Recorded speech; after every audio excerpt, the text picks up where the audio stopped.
Develop होण्यासाठी आपल्याला कुठंतरी वेळ लागतो आहे. त्यांना हे जग नव्याने वाटते आहे. तर हे जग नव्याने न वाटता ते सुद्धा आपलेच जग आहेत, आपलाच परिसर आहे.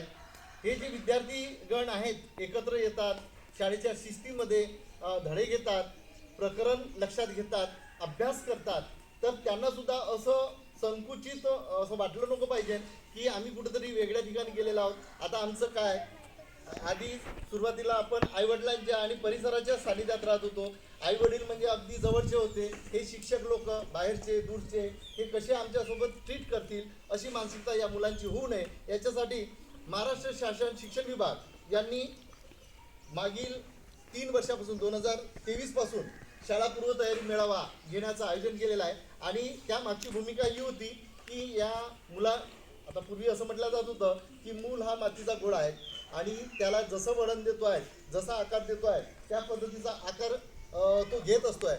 परंतु शास्त्रज्ञांनी हे लक्षात घेतलं आहे की तो मातीचा गोळा नसून संस्कारक्षम असं बालक आहे. कारण त्याला सुद्धा संवेदना आहेत, त्याला सुद्धा एक प्रकारे म्हण आहे.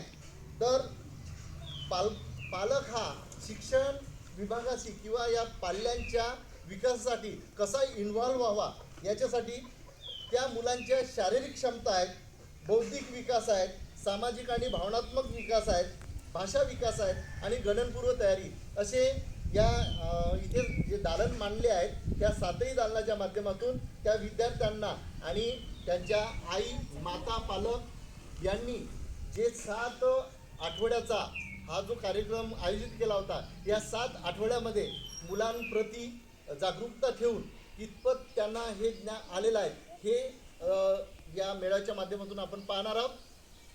आणि अर्थातच मी अपेक्षा करतो की यावर्षीचे पोरं तसे सालाबादाप्रमाणे दरवर्षालाच मुलं एक समाजामधून चांगल्या पद्धतीनं घडून येत असतात.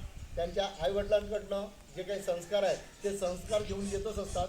पण यावेळेस मी पाहिलेलं आहे मुलं खरंच आम्हाला न घाबरता निडरपणाने उत्तरं देऊन आलेले होते.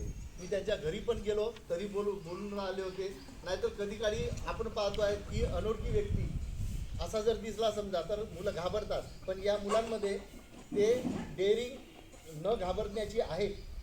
यामध्ये मात्र मला आशावाद वाटतो आहे आणि अपेक्षा व्यक्त करतो आहे की हे जे 7 दालन लावलेले आहेत आणि ह्या शारीरिक क्षमता, भाषिक क्षमता, बौद्धिक क्षमता, सामाजिक आणि भावनात्मक विकास, गणनपूर्व तयारी ह्या सर्व आधी काही झाल्या असाव्या ह्या अपेक्षा करतो आहे. आणि माझे प्रास्ताविक या ठिकाणी थांबवतो आहे. पण थांबवण्याच्या अगोदर या ठिकाणी जे पालकवर्ग आले आहे, जे अध्यक्ष साहेब आहेत, मी या सर्वांच्या समोर ही भूमिका मांडतो आहे की ह्या 7 आठवड्याच्या कार्यक्रमामध्येच आमचा इन्व्हॉल्व होता.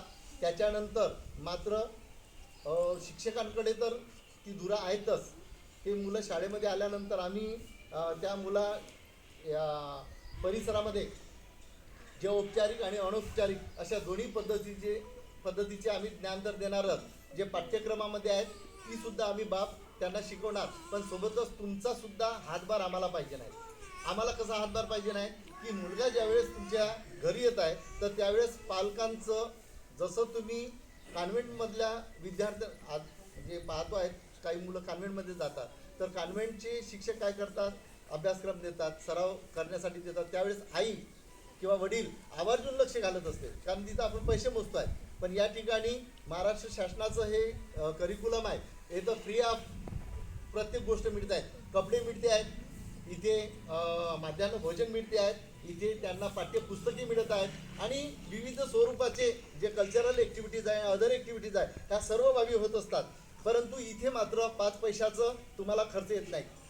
पण तिथे आपण खर्च करतो तर मेहनत घेतो आहे. इथे शासनाकडून मोफत मिळते आहे सर्वच बाबी. तर इथे मात्र आपल्या पाल्यांसाठी थोडंफार लक्ष घालावं ही अपेक्षा करतो आहे.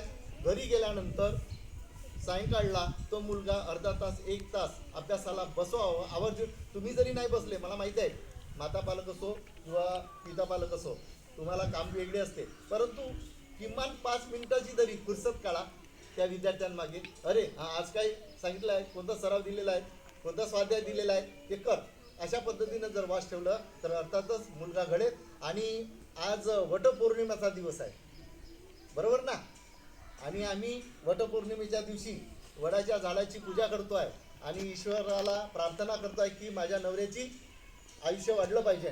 तर तिथं तर कराच, पण सोबतच जे मुलं आहेत, हा जो वृक्ष तयार होणार आहे वटवृक्ष स्वरूपामध्ये, त्याचं भरण पोषण झालं पाहिजे.